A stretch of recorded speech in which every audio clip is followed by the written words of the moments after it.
Hi everybody and welcome back, and today we're going to talk about exceptions because rules would not be rules if there was no exceptions.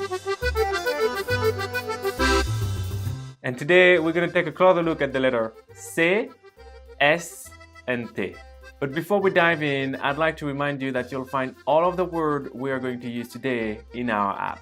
So get on our website or download our mobile app and keep learning with Mango. Sometimes letters can make different sounds depending on what's following them. And that's the case for the letter C. C, like in English, can make two sounds. K, when it's followed by A, O, and U. In English, like in cake, car, cook, or cube. But it can also make the sound S when it's followed by E and E, like in the English words scent, cell phone, decide, or Cinderella. So easy for you because French follow the exact same rules. For example, in words like carte, colle, and cube, C makes the sound K. And in words like ce cerveau, citron, and cygne, C makes the sound S. So if you want to make the sound S in front of A, O, and U, you actually have to use another letter that kind of looks like a C, but is called C, cédille. And now let's talk about the letter S. And again, lucky you, it's exactly like in English.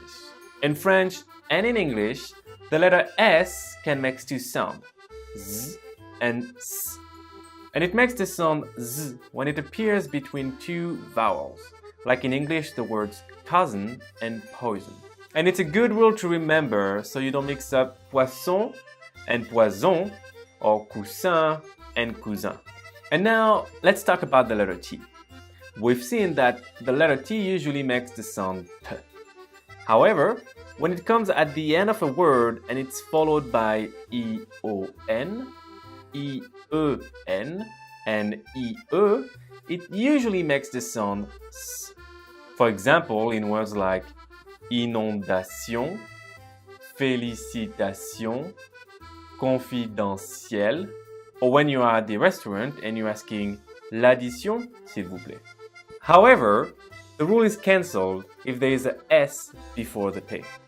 Then it goes back to the original sound of T, T, like in the word amnistie. Check out our desktop and mobile app to learn more about dining and food if you don't know what l'addition s'il vous plaît means. You'll find everything you need to enjoy a nice meal in Paris in the chapter 3 of our unit 2. If you enjoyed this video, make sure to subscribe, leave a thumb up and share it with your friend. Thanks for watching et à bientôt.